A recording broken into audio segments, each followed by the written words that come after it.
I'm Ryan Heath, and welcome to the AI Leadership Lab, where I interview C-suite leaders about their AI journeys. We cover what's working, where they're getting stuck, how they pivot, and the lessons they take from the losses. I started probably one of the first big ad serving technology companies in 1994, after my second year at UCLA, and kind of, got funded by VC and kind of was off to the races. It was called AdForce. It was pretty much us and DoubleClick that kind of ran the ad tech market for years. So I think my career has pretty much bounced or stayed in the vein of primarily media and entertainment and ad tech. This is my seventh business. Frankly, AI is amazing, but if you don't have a great service offering or workflow or solution, it doesn't matter what kind of magic sprinkles you put on top of it, right? Joining us now is Ryan Steelberg, CEO of Veritone. Ryan, welcome to the podcast, first of all. Ryan, great name. Thank you for hosting me on the show.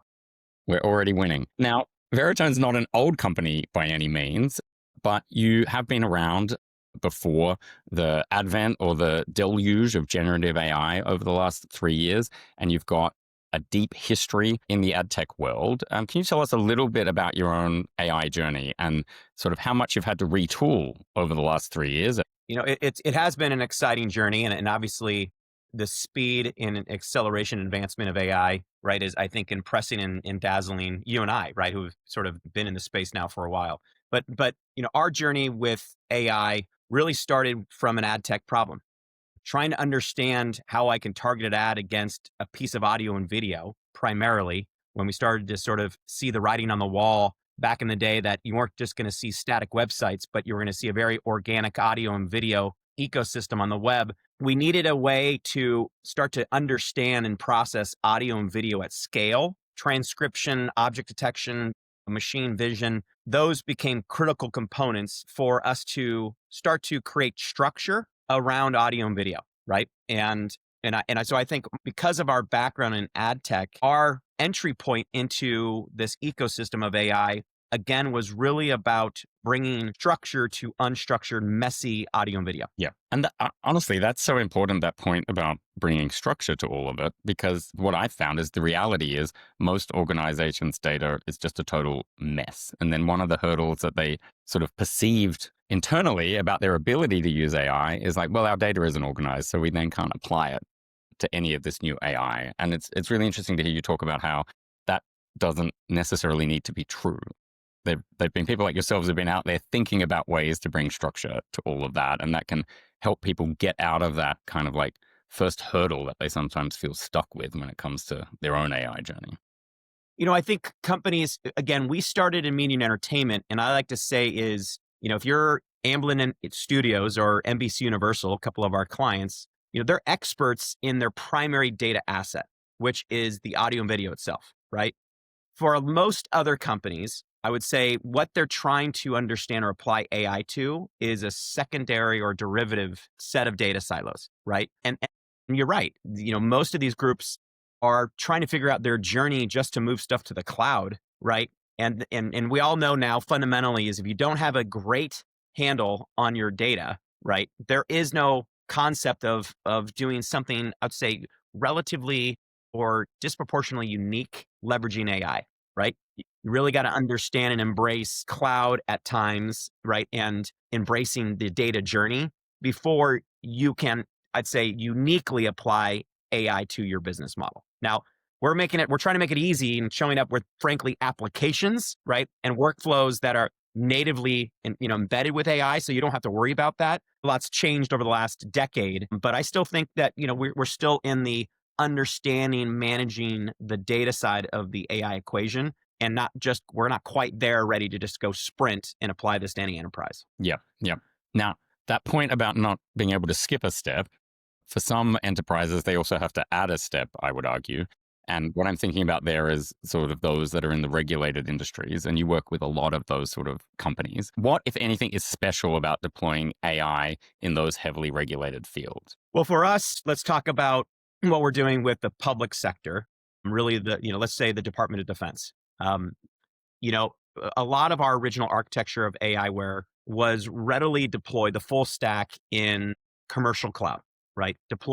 ready and deployable on, Azure, AWS, and Google Cloud. When you transition into network isolated environments or secure environments, some areas are completely air gap, airtight, right? There is no outbound calls, nothing. So you don't have the luxury of invoking a third party cognitive model or a large language model or multimodality model. Everything has to be in effect containerized, right? Deployable and accessible within that secure environment. So you don't always have the ability to go use the latest AI model from AWS, right? You don't have the luxury of using the latest greatest OpenAI model available, right? But let's think about your product roadmap for a second. And like, you don't have to give away any special secrets or anything, but how do you keep that sort of evolving and moving quickly? Like, how do you go out and identify a particular process or part of a workflow that's really ripe for automation that you can kind of really go to the customer and go like, hey, we're actually addressing this pain point now? It's a great question. I think one luxury we have is most of our usage of quote unquote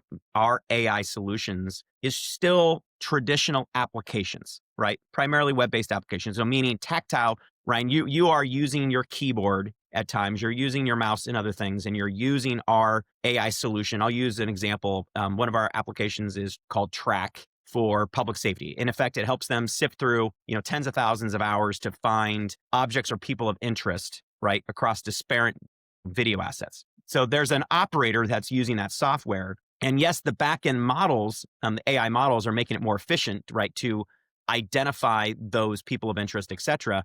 But but working with the customer, we're tracking everything. And so now over time, we really could see where's their bottlenecks, right? Where is Ryan running into deficiencies in the application layer?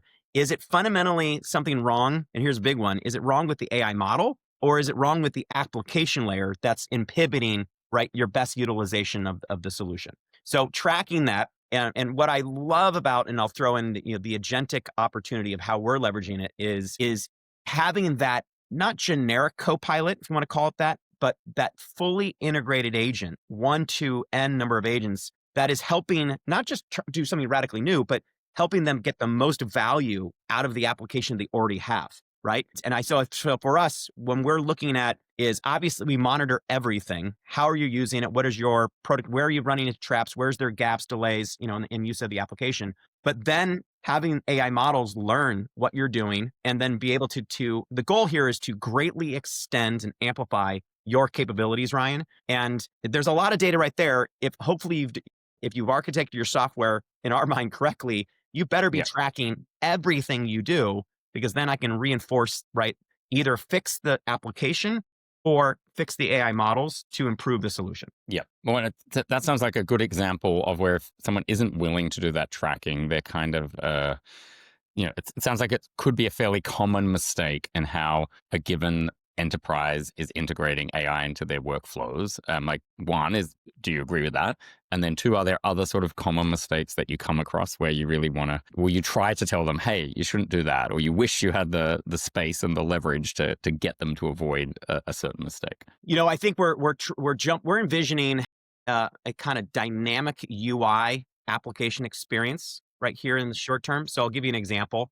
If I take one of our big media customers like an iHeartMedia, and they have about 5,000 users that use our software, and it's the AI models help them understand or bring structure to a lot of the audio, but still it's a person using, I'll call legacy Boolean search, for example, to say, find me all audio mentions across all of iHeart's corpus of FM programming that talks about Tiger Woods and Nike, right? The relationship, hypothetically. Yeah. That application it creates structure. Even though there's a lot more horsepower behind it, it creates structure so that user doesn't make a mistake, and the result, the output from the query is very structured. Now, obviously, with natural language, obviously I can wrap that and integrate a full like organic large language model, natural language around that. And the problem now is, are you learning effectively? If it's such an organic experience from every user has a different input function using natural language, I think the resolution on understanding how you need to make modifications to the workflow over time is going to be impaired unless you're really thinking about how you're going to collect data if this shifts from structured, albeit limited tactile interfacing with an application, what we classically think about it as an application, to a completely dynamic UI using natural language. So I think there's going to be a lot of companies are going to be sort of shell shocked of like, I don't know where it's going. I don't know what the consumer or end user habits truly are, because now it's so organic. What Yeah. Ryan, how you're communicating to the application versus what I'm doing, it's going to be hard to normalize that. Does that make Yeah, sense? it does. And then that brings me to sort of a skills or upskilling sort of thought because, like I've heard a lot of discussions about people worrying, okay, but the juniors or tomorrow's juniors are not going to get the manual skills or the ability to compare between what was and what is now possible and why that is all the case. So I've absorbed all of that.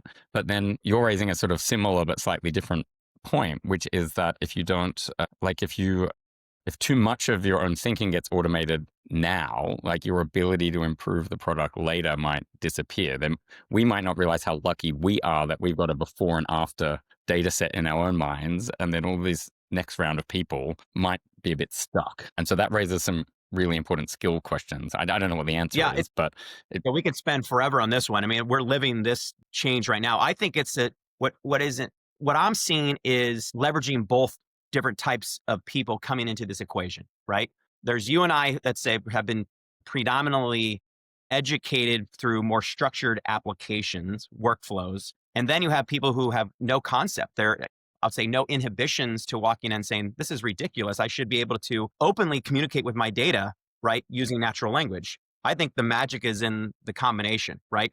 So I think, case in point, you hire kids, over the summer that all went back to college, and let's say they're fresh and new into the marketing department and they're walking in with just great expertise, almost organic relationship with a large language model. And you're seeing like these clashes, where with people who are experts in copywriting and where the magic happens is when they come together, right? So to your point is, I think you're going to see quickly. Well, I think we all the reality. I mean, everybody needs to be educated on these technologies, right? If you're showing up with great expertise on writing, marketing, copy, right, you better accelerate and educate yourself quickly, because you are gonna run into that brilliant student who organically was born into this space, right? And is doing it. So I think that it's going to be a combination of both that you're going to see the magic happen here. That I don't think is just going to be a zero-sum game. I do think it's going to be a force multiplier for everybody. But education is critical across the board. It's a prerequisite, no matter what. yeah.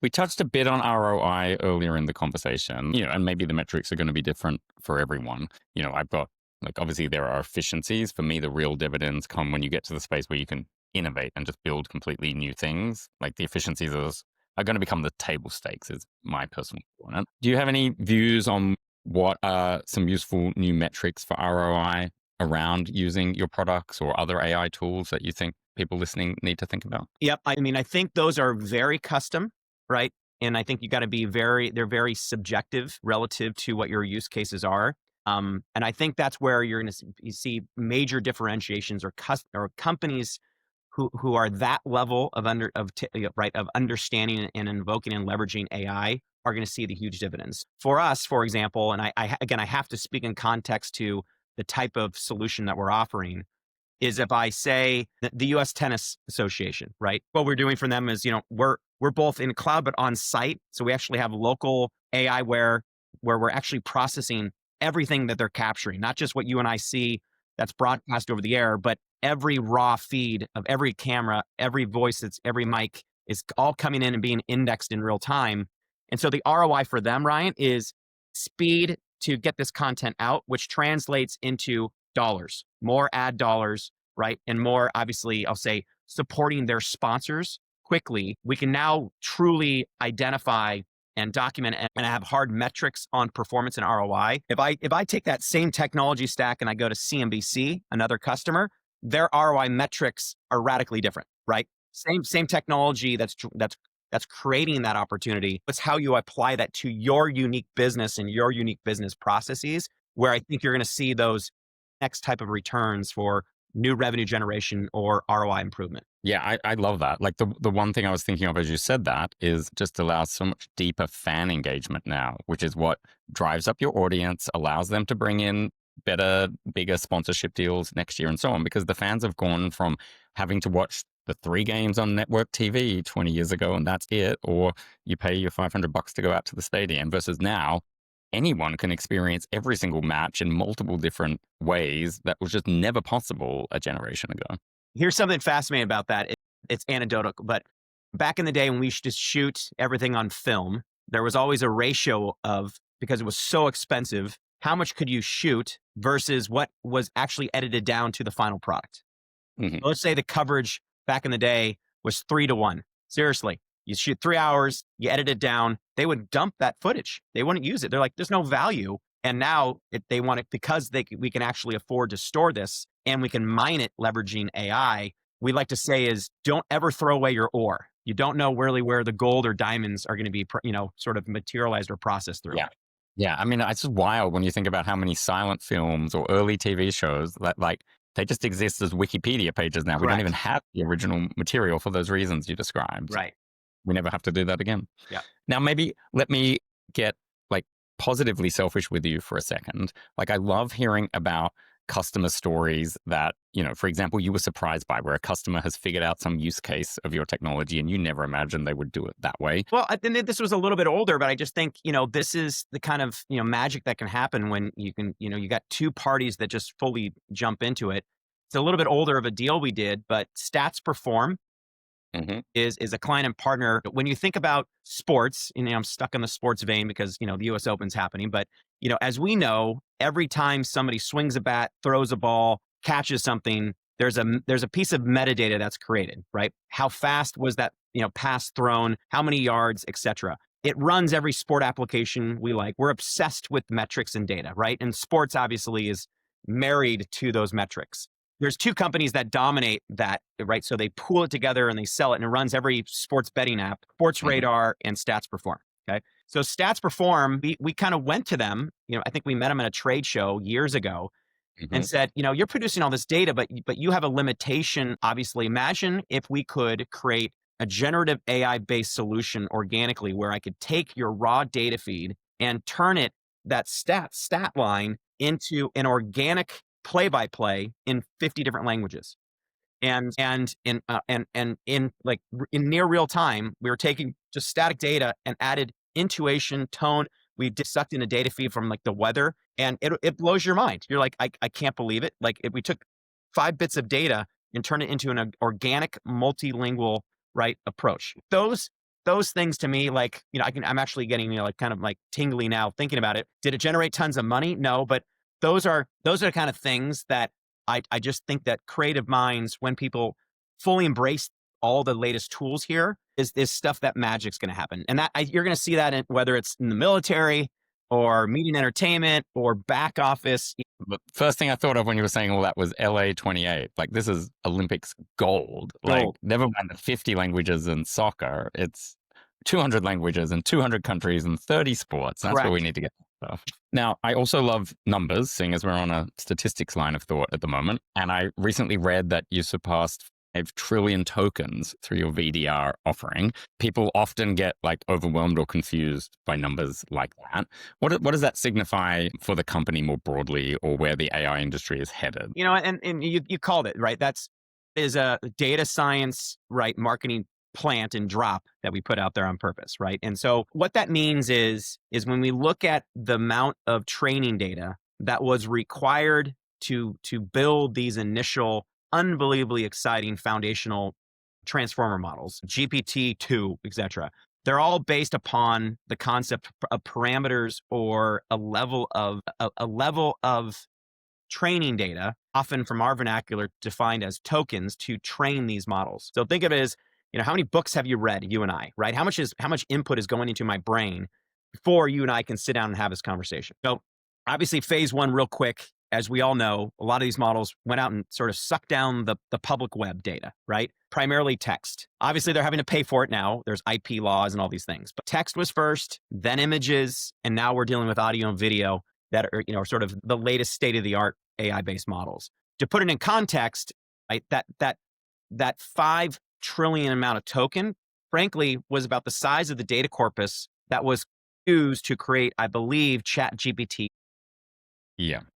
And that was the big one that wowed everyone back in That 22. was it. So remember, the token size for us is so big because when you talk about one frame or 1 minute of audio and video, it's rich, it's deep, it's thick, it's got so many dimensions, data dimensions, and hence that translates to a lot of tokens. So that we are now working with the largest AI multimodal model companies, the biggest hyperscaler names and we're now working with them creating homogeneous index training data at that scale, helping them train these next generation models. And that's kind of what you read is showing people the level of scale now that we can help mine that ore to turn it into not just ultimately rich final solution, but very rich, reliable training data, right? For these to continue to power these models.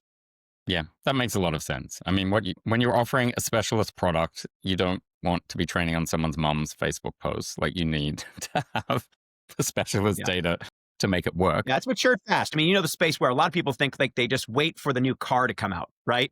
ChatGPT 5. And obviously, what they don't see is there's hundreds and thousands of iterations of tuning, micro tuning behind it. It is an arms race, as you know. Maybe one final question now, and it's a sort of a practical one. It's about what would you put in people's minds if they're out there thinking about purchasing your product or another AI product? What are some of the sort of smart approaches or questions that they have to build into their diligence to make sure that they're getting something that is actually useful for them and not just the shiny object that they read about last week? Yeah. Imagine taking a piece of marketing literature and redacting any word that mentions AI, right? Like, why are you buying this software solution? Why are you buying a car, right? Does it satisfy your needs, right? The AI is a tool, right? The AI is a component in the car. It's part of the engine, right? And so I think people like, let's get back to reality is, if you're going to have to spend $100,000 on a piece of software as a SaaS solution for your company, right? Do you have a very clear understanding? Don't get, don't be swayed that you need to get off of your perfectly viable solution for ERP because you're being sold that this is next generation. It's future proof because it's got AI. So I It's not future proof if it doesn't integrate with what you're already spot on. doing. I'm obviously all in on what that AI can improve almost every application out there, and but that should be part of your questioning, right? Ultimately is it satisfying your core well-defined needs, right? And what I just said there is do you really even have your well-defined needs documented, right? Before you're getting sold something new.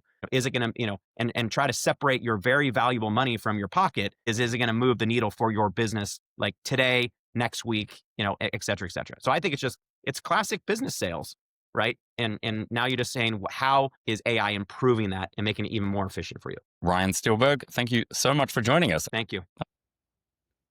Thanks for listening. 2 quick things before you go. First, if you'd like to appear on the show or know someone I should have on the show, you can find me through ryanheathconsulting.com. And finally, please tell a friend or colleague about AI Leadership Lab. Even better, leave a quick 5-star rating or review on whatever platform you found this podcast. It'll help us reach more of the people who'd enjoy these tips and tricks. Thanks, and talk soon.